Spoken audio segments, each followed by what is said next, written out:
ओम गुरु ब्रह्मा गुरु विष्णु गुरुदेव महेश्वर गुरुदेव परब्रह्म तस्मै श्री गुरवे नमः। ओम नमः भगवते वासुदेवाय। श्रीमद् भगवत गीता अथ चतुर्थ अध्याय श्लोक नंबर 15। एवं ज्ञाताकृतं कर्म पूर्वैरपि मुमुक्षुभिः कुरु कर्मैव तस्मत्तं पूर्वतरं कृतं। अनुवाद: प्राचीन काले समस्त मुक्त पुरुषेरा আমার অপ্রাকৃত তত্ত্ব অবগত হয়ে কর্ম করেছেন, অতএব তুমিও সেই প্রাচীন মহাজনদের পদাঙ্ক অনুসরণ করে তোমার কর্তব্য সম্পাদন করো।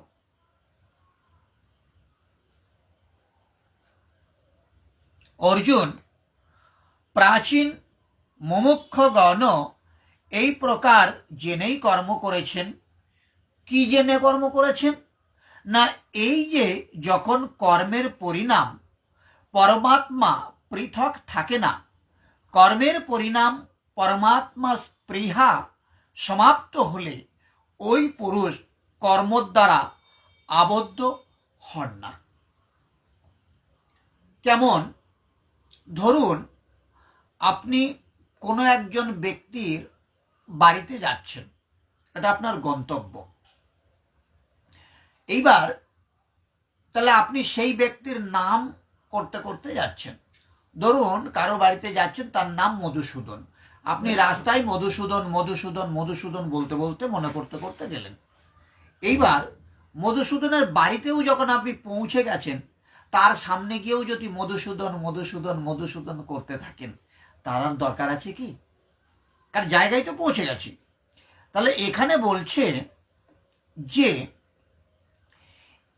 যখন কর্মের পরিণাম পরমাত্মা পৃথক থাকে না, তাহলে আমরা যা কিছু কর্ম করছি তার পরিণাম কিনা পরমাত্মা সান্নিধ্যে আসা বা পরমাত্মাকে জানা বা পরমাত্মাকে প্রাপ্তি হওয়া।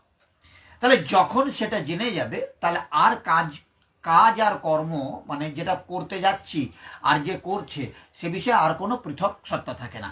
কর্মের পরিণাম পরমাত্মার স্পৃহা সমাপ্ত হলে, মানে সেই পাওয়াটা হয়ে গেল, এই পুরুষ কর্ম দ্বারা আর আবদ্ধ হন না। শ্রীকৃষ্ণ এইরূপ স্থিতিযুক্ত, সেই জন্য তিনি কর্মে লিপ্ত হন না। সেই স্তর সম্বন্ধে জ্ঞাত হলে আমরাও কর্মের দ্বারা আবদ্ধ হব না। যেরূপ শ্রীকৃষ্ণ এই সমস্ত স্তরের জ্ঞাতারও সেই রূপ তিনিও কর্মবন্ধন থেকে মুক্ত হবেন।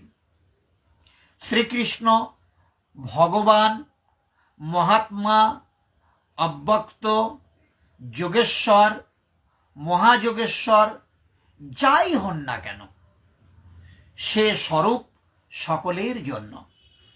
এই অনুভব করেই পূর্ব মুমুক্ষ পুরুষগণ, মোক্ষ ইচ্ছুক পুরুষগণ কর্ম আরম্ভ করেছিলেন। সেই জন্য অর্জুন, তুমিও এই কর্ম করো। কে অর্জুন? আপনি অর্জুন, আমি অর্জুন। যা পূর্বপুরুষগণ সর্বদা করে এসেছেন, এটাই কল্যাণের একমাত্র পথ। এ পর্যন্ত যোগেশ্বর শ্রীকৃষ্ণ কর্ম করবার উপর জোর দিয়েছেন, কিন্তু স্পষ্ট বলেননি যে কর্মটা কি, কি করতে হবে। দ্বিতীয় অধ্যায়ে তিনি কর্মের নামমাত্র নিয়েছেন ও বলেছেন, এখন থেকেই তুমি নিষ্কাম কর্মের বিষয়ে শোনো। এর বিশেষত্বের বর্ণনা করেছেন যে এই কর্ম আমাদের জন্ম মৃত্যুর মহাভীতি থেকে রক্ষা করে। কর্ম করবার সময় সাবধান হতে বলেছেন, কিন্তু বলছেন না যে কর্মটা কি। তৃতীয় অধ্যায়ে বলেছেন যে জ্ঞানমার্গ ভালো লাগে অথবা নিষ্কাম কর্মযোগ, উভয় মার্গেই কর্মটা করতেই হবে। কর্ম ত্যাগ করলেই কেউ জ্ঞানী হয় না এবং কর্ম আরম্ভ না করে নিষ্কর্মীয় হওয়া যায় না। হঠকারিতাবশত যে করে না সে দাম্ভিক বা অহংকারী। সেই জন্য কর্ম থেকে ইন্দ্রিয়গুলিকে সংযত করে কর্মটা করো। কোন কর্ম? আবার জিজ্ঞাসা। বললেন নিয়ত কর্ম। তাহলে নিয়ত কর্ম আর কর্ম কিন্তু আলাদা। আমরা সকাল থেকে সন্ধ্যা পর্যন্ত যে কাজগুলো করি এগুলো কি কর্ম নয়? ভগবান বলেছেন না, এগুলো কর্ম নয়। তাহলে নিয়ত কর্ম করার কথা বলছি। এখন এই নিয়ত কর্ম কি? কাকে বলে নিয়ত কর্ম? তখন বললেন যজ্ঞের প্রক্রিয়াই হচ্ছে নিয়ত কর্ম। এই যজ্ঞের প্রক্রিয়া ছাড়া বাকি যা কিছু করছি সেগুলো সব অকর্ম। এই এক নতুন জিজ্ঞাসা যে যজ্ঞ কি? যার অনুষ্ঠান করলে কর্মের আচরণ করা হয়। তাহলে যজ্ঞটা কি? প্রশ্ন এসে গেল।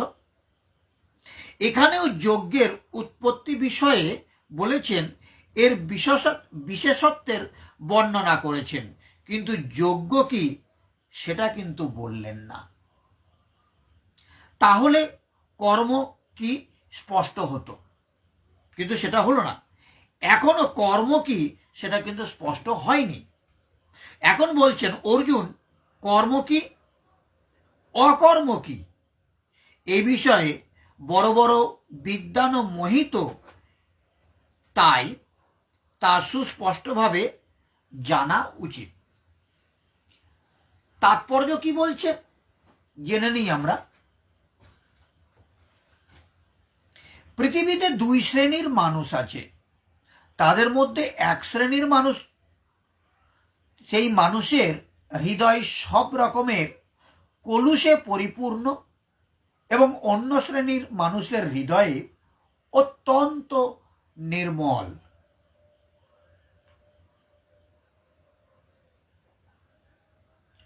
কৃষ্ণ ভাবনামৃত উভয় শ্রেণীর মানুষেরই হিত সাধন করে।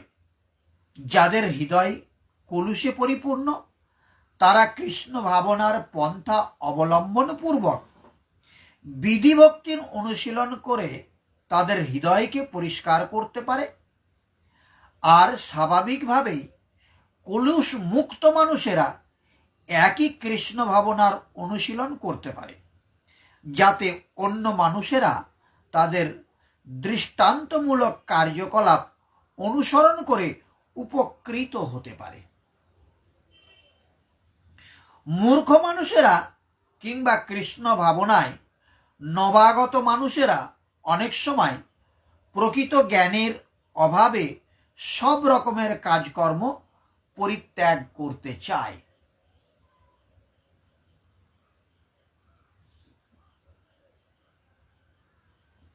রণাঙ্গনে অর্জুনের কর্তব্য কর্ম পরিত্যাগ করবার বাসনাটি ভগবান শ্রীকৃষ্ণ অনুমোদন করেননি। আমাদের কেবলমাত্র জানতে হবে কিভাবে কর্ম করতে হয়।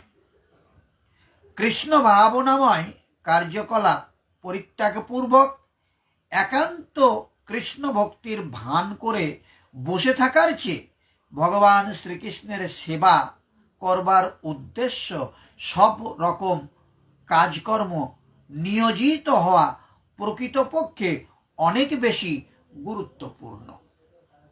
তাহলে নিষ্কাম হয়ে বসে থাকার থেকে ভগবানের প্রীতিবিধানের জন্য সমস্ত কাজ করবার কথা শ্রীমদ্ ভাগবত গীতাতে প্রতিপন্ন করা হলো। তাই ভগবান অর্জুনকে এখানে নির্দেশ দিয়েছেন, পূর্বোল্লিখিত সূর্যদেব বিবস্বান আদি তার ভক্তবৃন্দের পদাঙ্ক অনুসরণ করে কৃষ্ণ ভাবনাময় কার্যকলাপে নিয়োজিত হতে পরমেশ্বর ভগবান তার অতীতের সমস্ত কার্যকলাপ সম্বন্ধে অবগত এবং অতীতে ভক্তিযোগে তার সেবায় নিয়োজিত ভক্তবৃন্দের সম্বন্ধে তিনি অবগত। তাই তিনি সূর্যদেবের কার্যকলাপের দৃষ্টান্ত দিয়েছেন, যিনি কোটি কোটি বছর পূর্বে ভগবানের কাছ থেকে এই কৌশল আয়ত্ত করেছিলেন। ভগবান শ্রীকৃষ্ণের এই সমস্ত শিষ্য সমূহকে এখানে মুক্ত পুরুষ বলে উল্লেখ করা হয়েছে, যারা শ্রীকৃষ্ণের নির্দেশ অনুসারে তার সেবায় রত থাকেন। তাহলে আমাদের কর্ম ত্যাগ করার দরকার নেই, প্রতিনিয়ত কর্ম করব এবং সেটা ভগবান শ্রীকৃষ্ণের সেবায় যেন লাগে। সূর্যদেব কি করছে? ভগবান এবং ভগবানকে সামনে রেখে ভগবানের ভক্তদের প্রত্যেককে আলোক বিতরণ করছে, তাপ বিতরণ করছে। সে কখনো তার কর্ম বন্ধ করেনি। তেমনিভাবে আমাদেরও কর্ম বন্ধ করবার দরকার নেই। হরে কৃষ্ণ। সুষমামা আর সন্তু ঘোষ মহাশয় আজকে আমি দেখছি, এর আগে নিয়মিত হয়তো দেখেন, থাকুন। হরে কৃষ্ণ। আমরা 16 নম্বর শ্লোকটা আলোচনা করছি। কিম কর্ম কিম কর্মেতি কবয় তত্র মহিতা তত্তে কর্ম প্রবক্ষ্যামি যজ্ঞাত্তামক্কসেহ সুভাত। কাকে কর্ম ও কাকে অকর্ম বলে তা স্থির করতে বিবেকী ব্যক্তিরাও বিমোহিত হন। তাহলে কোনটা কর্ম এবং কোনটা অকর্ম, এটা অতি বুদ্ধিমান মানুষরাও এর হিসাব হারিয়ে ফেলে। এখন আমি সেই কর্ম সম্বন্ধে তোমাদের উপদেশ করব। তাহলে ভগবান অর্জুনকে সামনে রেখে সেই উপদেশ করতে চাইছে, আর আমরা সেটাকে জেনে নিই। হরে কৃষ্ণ। বিধি প্রামাণিক। আর হরে কৃষ্ণ। যে বিষয়ে অবগত হয়ে তুমি সমস্ত অশুভ অবস্থা থেকে মুক্ত হবে। তাহলে আমরা জেনে নিই কর্ম কোনটা আর অকর্ম কোনটা।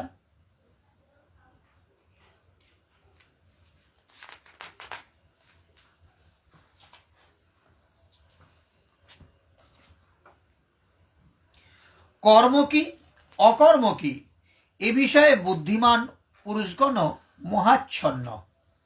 সেই জন্য আমি সেই কর্ম কি তা তোমাকে স্পষ্ট করে বলবো, যা জেনে তুমি অশুভাত মক্ষাসে অর্থাৎ সংসার বন্ধন থেকে সম্পূর্ণরূপে মুক্ত হবে।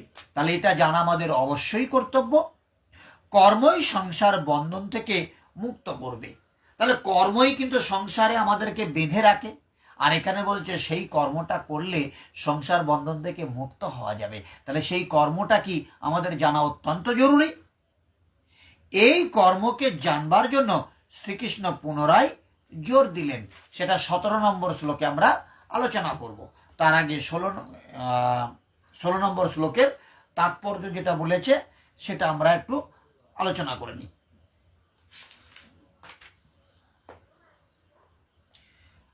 কৃষ্ণ ভক্ত মহাজনদের দৃষ্টান্ত অনুসরণ করে কৃষ্ণ ভাবনাময় কর্ম সম্পাদন করতে হয়।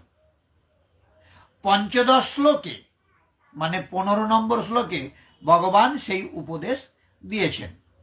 পরবর্তী শ্লোকে তিনি এর ব্যাখ্যা করে বলেছেন কেন স্বতন্ত্রভাবে ভগবানের সেবা করা উচিত নয়।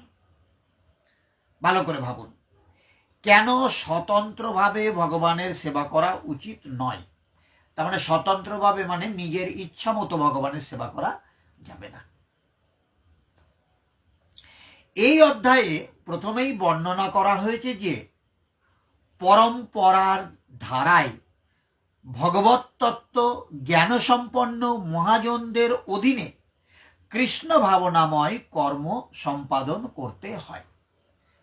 কেউ কেউ বলে আমি তো ভগবানের নাম করি, প্রতিদিন সকালবেলা সন্ধ্যাবেলা আমি নাম করি। আপনি আপনার ইচ্ছা মতো করলে হবে না। কেউ বলে আমি বিছানায় শোবার সময়ও নাম করি, আবার বিছানা থেকে ওঠার সময়ও করি। আপনার ইচ্ছা মতো করলে হবে না, আমি বলছি না, শ্রীমদ্ ভাগবত গীতা বলছে। এখানে বলছে পরম্পরা ধারায়, মানে গুরু পরম্পরার ধারায় ভগবান শ্রীকৃষ্ণ থেকে এই যেমন সূর্য জেনেছে, সূর্যর ছেলে ইক্কাকু জেনেছে, ইক্কাকুর পুত্র মনু জেনেছে, এইরকম গুরু পরম্পরার ধারায় আপনি আপনার গুরুদেবের থেকে জেনে তারপর করতে হবে, নিজের ইচ্ছা মতো করলে হবে না। এখানে বলেছে যে কেন স্বতন্ত্রভাবে ভগবানের সেবা উচিত নয়, কেন স্বতন্ত্রভাবে ভগবানের সেবা করা উচিত নয়, সে বিষয়ে আলোচনা হচ্ছে। তাহলে এই অধ্যায়ে প্রথমেই বর্ণনা করা হয়েছে যে পরম্পরার ধারায় ভগবত তত্ত্ব জ্ঞান সম্পন্ন মহাজনদের অধীনে, এই ভগবত তত্ত্ব জ্ঞান সম্পন্ন মহাজন কে? না আপনার গুরুদেব। যদি তিনি থেকে থাকেন আপনি তার কাছ থেকে জেনে নিন কিভাবে কৃষ্ণ সেবা করতে হয়। আর যদি আপনার গুরুদেব না থাকে তাহলে গুরুদেব একটা তৈরি করে নিন, নিয়ে তার থেকে জানুন, না হলে জানা যাবে না। তবে কৃষ্ণ ভাবনাময় কর্ম সম্পাদন করতে হয়, একা একা ইচ্ছা মতো হবে না। ভগবান কৃষ্ণ ভাবনামৃতের পন্থারূপ ভগবত তত্ত্বজ্ঞান সর্বপ্রথম সূর্যদেব বিবস্বানকে দান করেন। সেই তত্ত্বজ্ঞান বিবস্বান তার পুত্র মনুকে দান করেন, মনু তার পুত্র ইক্ষ্বাকুকে দান করেন, এবং এইভাবে সৃষ্টির আদি থেকে এই তত্ত্বজ্ঞান এই পৃথিবীতে প্রবাহিত হয়ে আস্তে আস্তে আমার গুরুদেবকে দান করেছিল তার গুরুদেব, আর আমাকে দান করেছেন আমার গুরুদেব। আমি আবার দান করি যারা আমার অনুগত তাদেরকে। এইটা হচ্ছে গুরু পরম্পরার ধারা, এইভাবেই প্রবাহিত হয়ে আসছে। তাই গুরু শিষ্য পরম্পরায় পূর্বতন আচার্যদের পদাঙ্ক অনুসরণ করতে হয়। আমিও সেটা করেছি, আমার গুরুদেবও তাই করেছে, তার গুরুদেব তাই করেছে, তার গুরুদেবও তাই করেছে, তার গুরুদেবও তাই করেছে। আপনিও আপনার গুরুদেবের পদাঙ্ক অনুসরণ করবেন। একা একা গীতা বই কিনে নিয়ে এসে আপনি পড়ে পণ্ডিত হতে পারেন, কিন্তু ভগবত তত্ত্ব সম্পর্কে একটুও ধারণা করতে পারবেন না। তা না করলে এমনকি অত্যন্ত বুদ্ধিমান মানুষও কৃষ্ণ ভাবনাময় কর্মে যথার্থ সম্বন্ধে বিভ্রান্ত হতে পারে। সেই জন্যই ভগবান নিজে অর্জুনকে এই তত্ত্বজ্ঞান সরাসরি দান করতে মনস্থ করলেন। অর্জুনের পদাঙ্ক অনুসরণ করে যদি কেউ সরাসরি ভগবানের দেওয়া এই তত্ত্বজ্ঞান আহরণ করেন তাহলে তিনি আর বিভ্রান্ত হবেন না। তাহলে অর্জুনের সামনে ভগবান শ্রীকৃষ্ণ ছিল, তাই তার কাছ থেকে তিনি আহরণ করেছেন, মানে সংগ্রহ করেছে। আপনার সামনে কি ভগবান শ্রীকৃষ্ণ আছেন? আপনি তার কাছ থেকে কি করে নেবেন? না, জীবের নিস্তার লাগি সেই নন্দসুত হরি ভগবান শ্রীকৃষ্ণ আছেন আপনার কাছে, আপনার সামনে আছে। কেসে মহাজনরা কলম দিয়েছে, জীবের নিস্তার লাগে নন্দসুত হরি, ভুবনে প্রকাশ হলেন গুরু রূপ ধরি। তাহলে আপনার গুরুদেবের রূপ ধরে ভগবান শ্রীকৃষ্ণ আপনার সামনে এসেছেন, আপনি তার কাছ থেকে এই বিষয়টাকে জেনে নিন। কেবলমাত্র ত্রুটিপূর্ণ পরীক্ষা নিরীক্ষার মাধ্যমে অভিজ্ঞতা লব্ধ জ্ঞানের সাহায্যে ধর্মীয় পন্থাগুলি কখনোই নিরূপণ করা যায় না। আবার বলছি, কেবলমাত্র ত্রুটিপূর্ণ পরীক্ষা নিরীক্ষার মাধ্যমে অভিজ্ঞতা লব্ধ জ্ঞানের সাহায্যে ধর্মীয় পন্থাগুলি কখনোই নিরূপণ করা যায় না। প্রকৃতপক্ষে একমাত্র ভগবানই পরম তত্ত্ব সমন্বিত ধর্মনীতি প্রণয়ন করতে পারেন। ধর্মং তো সাক্ষাৎ ভগবৎ ভক্ত প্রণীতম। এটা শ্রীমদ্ ভাগবতের 6 নম্বর স্কন্ধে 3 নম্বর অধ্যায়ের 19 নম্বর শ্লোকে বলা হয়েছে। কি বলেছে না, ত্রুটিপূর্ণ জল্পনা কল্পনার মাধ্যমে ধর্মীয় রীতিনীতির উদ্ভাবন করা যায় না। ব্রহ্মা, শিব, নারদ, মনু, কুমার, কপিল, প্রহ্লাদ, ভীষ্ম, সুখদেব গোস্বামী, যমরাজ, জনক এবং বলি মহারাজ আদি মহাজনদের পদাঙ্ক অনুসরণ করতে হয়। মনোধর্ম প্রসূত কল্পনার ভিত্তিতে আমরা ধর্ম বা আত্মোপলব্ধির পন্থা প্রতিপন্ন করতে পারি না। কেউ কেউ বলেন, যখন আমি সহজিয়া বৈষ্ণবদের সাথে মিশেছি দেখেছি, তারা বলেছে তোমার গুরুদেব বলেছে যেটা সেটা ঠিক, গুরুদেব বলেছে এর ওপর কথা হবে না। হ্যাঁ ঠিক, গুরুদেব যেটা বলেছে সেটার বেশি কথা হবে না, কিন্তু গুরুদেব সঠিক বলেছে কিনা সেটাও জানতে হবে। যদি গুরু পরম্পরা ধারায় যদি গুরু জেনে আসে, সদ্গুরু যদি বলে থাকে, তাহলে গুরু, বৈষ্ণব আর ভাগবত তিনেই হবে একমত। আর গুরু যদি মনোধর্ম প্রসূত কোনো জল্পনা কল্পনা গীতাই বলেছে বলে চালিয়ে দিতে থাকেন, তাহলে কিন্তু হবে না। আমি অনেক গুরুদের কাছে শুনেছি গীতাই বলেছে বলে একটা কথা বলে দিল, কিন্তু যদি তাকে জিজ্ঞাসা করা গীতার কত নম্বর শ্লোকে কত অধ্যায়ে বলেছে সেটা একটু দয়া করে বলুন, না সেটা জানি না, তবে গীতাই বলেছে। মানে সে কখনো গীতা পড়েইনি, অথচ নিজের একটা কথা গীতাই বলেছে বলে চালিয়ে দিল। সেটা কিন্তু হলে হবে না। মনোধর্ম প্রসূত কোনো জল্পনা কল্পনার মাধ্যমে কৃষ্ণ ভাবনামৃত আস্বাদন করা সম্ভব নয়। তাই ভগবান তার ভক্তদের প্রতি অহৈতুকী কৃপার বশবর্তী হয়ে সরাসরি অর্জুনকে কর্ম এবং অকর্ম কি সে বিষয়ে বুঝিয়ে দিয়েছেন। কেবলমাত্র কৃষ্ণ ভাবনাময় কর্ম সম্পাদন করবার মাধ্যমেই জড়জগতের বন্ধন থেকে মুক্তি লাভ করা যায়। একথা প্রতিপন্ন হলো। তাহলে এখনই আপনাদেরও শুনতে ইচ্ছা করছে, তাহলে কর্ম কি আর অকর্ম কি এটা যদি আমরা জেনে যাই, তাহলে আমাদেরও করতে সুবিধা হবে, তাই না?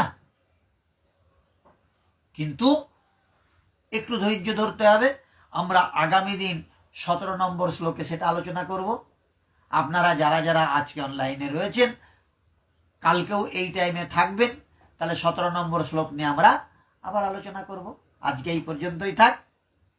ওম সর্বে ভবন্তু সুখিনঃ, সর্বে সন্তু নিরাময়া, সর্বে ভদ্রাণি পশ্যন্তু, মা কশ্চিৎ দুঃখভাগ ভবেৎ। ওম শান্তি শান্তি শান্তি। সমস্ত মানুষ সুখী হোক, সমস্ত মানুষ রোগমুক্ত হোক, সমস্ত মানুষকে আমি দেখতে চাই তারা যেন কোনো দুঃখ ভোগ না করে। হরে কৃষ্ণ।